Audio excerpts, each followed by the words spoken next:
नमस्कार प्यारे विद्यार्थियों, आज हम आपके लिए लेकर आए हैं औसत प्रश्नावली से संबंधित कुछ स्पेशल टाइप के प्रश्न। जैसे कि प्रश्न है, प्रथम n प्राकृत संख्याओं के वर्गों का योगफल का ये फॉर्मूला है n गुणा n प्लस वन मल्टीप्लाई में 2n plus one divided by 6। और फिर यदि इसका औसत पूछे तो इन सब में ये योगफल का फॉर्मूला है, इसमें भी n का भाग देना, n से कैंसिल हो जाएगा, ये फाइनली औसत का सूत्र बन जाएगा। जैसे एग्जांपल है, प्रथम 20 प्राकृत संख्याओं का वर्गों का योग, प्रथम 20 प्राकृत संख्याओं के वर्गों का योग और औसत ज्ञात करना है। तो पहले तो प्रश्न को समझिए, प्रथम 20 प्राकृत संख्याएं कौन कौन से, उनका वर्गों का योग करना है। तो जैसे एग्जांपल 1 का वर्ग प्लस 2 का वर्ग प्लस 3 का वर्ग, ये प्रथम 20 प्राकृत संख्या इस तरीके से लिखनी पड़ेगी, डॉट डॉट डॉट प्लस 20 का वर्ग, इन सब का योगफल। तो योगफल का डायरेक्ट अपने पास फॉर्मूला है n गुणा n plus one 2n plus one बटे 6। और यदि आप इसको पहले बिना सूत्र के करते हो तो देखो पहले कैसे करोगे, 1 का वर्ग 1 प्लस 2 का वर्ग 4 प्लस 3 का वर्ग 9 प्लस 4 का वर्ग 16 प्लस 5 का वर्ग 25 plus dot dot dot dot dot 20 का वर्ग हो जाएगा 400। इन सबको जोड़ना होगा। इसकी बजाय डायरेक्ट अपन इस सूत्र में मान रखेंगे n है, जहां पर प्राकृत संख्याओं कितनी संख्या है उसका सीधा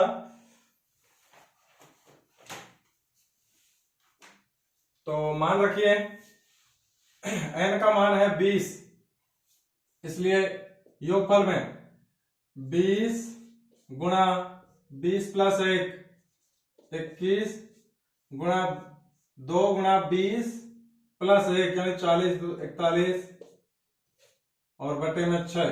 इसको काट लीजिए, 3 से कटा 3 7 21, 3 दूने 6, 2 से कट रहा है 10, अर्थात ये हो गया 41 गुणा 70, तो 7 और 7 चक्कू 28, 2870 इसका क्या हो जाएगा योगफल। अब योगफल आ गया अपने पास, तो इसका अपन सीधा औसत निकाल सकते हैं। तो औसत वो हो जाएगा टोटल योगफल 2870 बटे, इसमें मान रख दो सीधा कितनी संख्या है 20 प्राकृत संख्या, तो 20 का भाग लगा दीजिए, 1 0 से 1 0 या भाग देंगे 2 का तो 14 दूनी 28 और 3 दूनी 6.5 अर्थात 143.5 इनका क्या हो जाएगा औसत। इस प्रकार अपन चाहे संख्या कोई सी भी हो, इनका एवरेज आसानी से निकाल सकते हैं। अब इसको अपन डायरेक्ट इस तरीके से निकाल सकते हैं, यहां पे मान रखिए, देखो तो 20 प्लस 1 21, ये पूरा लिख लीजिए, 20 प्लस 1 गुणा 2 गुणा 20 प्लस 1 बटे में 6, तो 20 और 21 गुणा में 20 दून 40 और 41 बटे 6, भाग देंगे 3 का, 3 दूनी 6, 3 7 21, गुणा कीजिए 7 को 41 से, तो 7 एकम 7, 7 चौको 28, 287 और बटे 2, आंसर यही आएगा 143.5। अर्थात पहले आप योग निकालिए, फिर उसमें जितनी संख्या उसका भाग दीजिए, तब जो एवरेज निकलेगा वो भी वही है, और आप डायरेक्ट मान रखोगे फॉर्मूले में, उससे जो औसत का मान आएगा, एवरेज का मान आएगा, वो भी वही आंसर आएगा। इसलिए चाहे कोई से भी तरीके से कीजिए, आंसर आपका सेम ही आएगा। अब अगला टाइप का प्रश्न है कि प्रथम n प्राकृत संख्याओं के घनों का योगफल, जिसका फॉर्मूला है n गुणा n प्लस वन बटे 2 और इस पूरे का होल स्क्वायर। जैसे ऑप्शन है, पहला प्रश्न है, प्रथम 10 प्राकृत संख्याओं के घनों का योगफल, अर्थात जैसे 1 का घन प्लस 2 का घन प्लस 3 का घन प्लस डॉट डॉट डॉट 10 का घन, इन सब का योगफल पूछ रहा है। तो योगफल के लिए अपने पास डायरेक्ट फॉर्मूला है, उसमें मान रखिए, इसलिए योग बराबर मान रखिए n गुणा n प्लस वन, n का मान है 10, तो 10 गुणा 10 प्लस 1 11 बटे 2 और इस पूरे का करना है होल स्क्वायर, अर्थात दो पंजो 10 और 5 को 11 से गुणा करेंगे 55, और 55 का अपन को करना है वर्ग। और ये अपन ने किसी भी संख्या का ये देखा है 5 और उसका वर्ग करने का तरीका अपन ने सिखाया था कि लास्ट में लिखना है आपको 25 और 5 से अगला वर्ड अंक होता है 6, तो 5 गुणा 6 कर दीजिए सीधा। अर्थात इस प्रश्न का आंसर यानी प्रथम 10 प्राकृत संख्याओं के घनों का योगफल हो गया 3025। अब यदि आपको एवरेज निकालना हो तो डायरेक्ट 3025 योगफल आ गया, इसमें 10 का भाग दे देंगे तो ये हो जाएगा 302.5, ये इसका एवरेज हो गया। अब यहाँ पे संख्या आपको कोई सी दे देगा 10 की जगह 20 दे देगा, 30 दे सकता है, 50 दे सकता है। बस आपको ये फॉर्मूला याद होना चाहिए कि योगफल का प्रथम n प्राकृत संख्याओं का योगफल का फॉर्मूला ये होता है, जो प्रथम n प्राकृत संख्याओं का योगफल का सूत्र होता है उसी का होल स्क्वायर कर देंगे। ये देखिए ये उसी का होल स्क्वायर कर देंगे तो घनों का योगफल का हो जाएगा। अब नेक्स्ट टाइप का प्रश्न है कि प्रथम n प्राकृत सम संख्याओं का योगफल। सम संख्याओं का योगफल जैसे 2 + 4 + 6 + 8 इस तरीके से। तो प्रथम n प्राकृत संख्या है, यहाँ पे 4 है, n का मान 4 है, तो देखो कितना हो रहा है योगफल। वैसे देखिए 2 और 4 6, 6 और 6 12 और 8 20 हो रहा है। और इस फॉर्मूले में मान रखिए n का मान 4 है तो n का मान 4, तो 4 गुना 4 + 1 तो 4 + 1 अर्थात 4 गुणा 5 ये 20। तो आप डायरेक्ट इस तरीके से जोड़ सकते हो, लेकिन ये तब तक ही जोड़ पाओगे आप जब तक की संख्याएं कम है, छोटी संख्याएं हैं। जब ये संख्याएं बड़ी हो जाएगी, जैसे प्रथम 200 प्राकृत सम संख्याओं का योगफल, 400 प्राकृत सम संख्याओं का योगफल, तो वहां ये कंडीशन आपको नहीं लगा सकते, क्योंकि इतनी संख्याओं को लिखोगे और उनको जोड़ोगे इतना टाइम आपके पास नहीं मिलता। तो ये है प्रथम n प्राकृत सम संख्याओं का योगफल का फॉर्मूला। अब यदि इसमें औसत की बात करें, इसी का औसत प्रथम n प्राकृत सम संख्याओं का औसत, तो डायरेक्ट फॉर्मूला बन जाएगा n गुणा n + 1 और बटे में n का भाग लगा देंगे तो सीधा आंसर आ जाएगा आपका n + 1। अर्थात डायरेक्ट आप निकाल सकते हो, जैसे प्रथम 5 प्राकृत सम संख्याओं का औसत, प्रथम 5 प्राकृत सम संख्याओं का औसत, सम संख्याओं का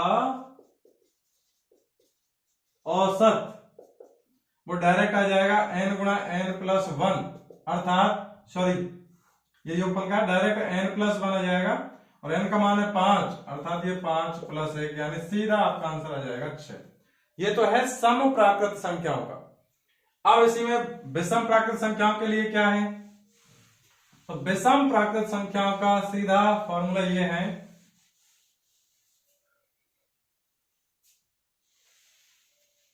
कि प्रथम n विषम प्राकृत संख्याओं का योगफल, प्रथम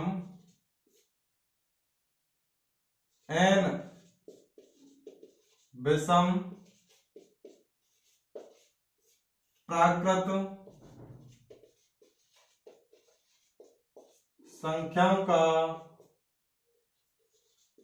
योग वो होता है n²। इसलिए औसत का मान आ जाएगा सीधा n² बटे n, अर्थात एक n से n कट जाएगा, सीधा n ही आपका औसत हो जाएगा। जैसा कि एग्जांपल देखिए, प्रथम 10 प्राकृत विषम संख्याओं का, विषम संख्याओं का औसत ज्ञात कीजिए।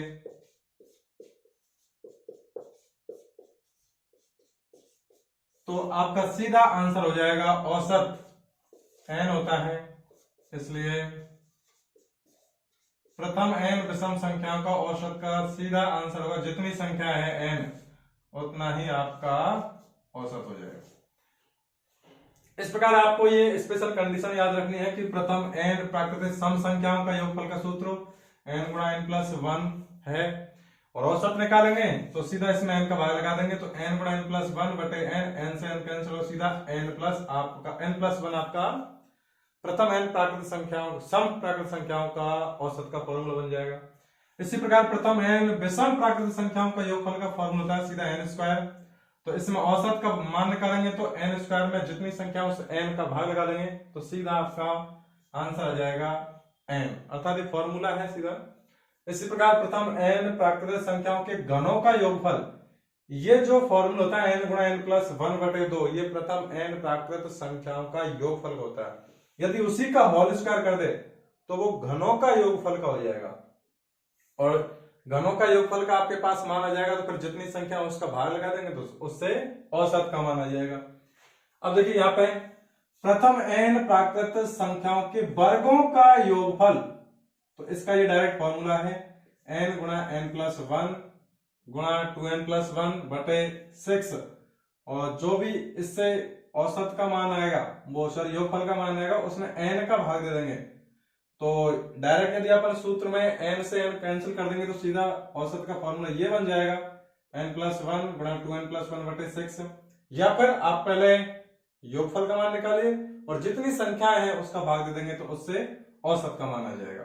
तो इस प्रकार औसत से संबंधित प्रश्न करने से पहले आपको ये स्पेशल कुछ 5-7 सूत्र है, ये आपको याद रखने होंगे, तभी इस तरीके के सवाल आप कर पाओगे, वरना आप नहीं कर सकते, क्योंकि वहां पर सीधा प्रश्न बनता है प्रथम 50 प्राकृतिक विषम संख्याओं का औसत ज्ञात कीजिए।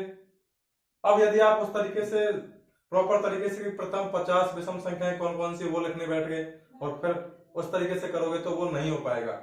उसके लिए आप इनके पर्टिकुलर जो भी सूत्र है शॉर्ट ट्रिक टाइप में उनको आप याद कीजिए और सीधा उस फॉर्मूले में मान पुट कीजिए, आपका आंसर आपके सामने आ जाए। इस प्रकार और भी बेसिक जानकारी प्राप्त करने के लिए हमारे चैनल से जुड़े रहिए। फिर मिलते हैं एक छोटे से ब्रेक के बाद, तब तक के लिए धन्यवाद।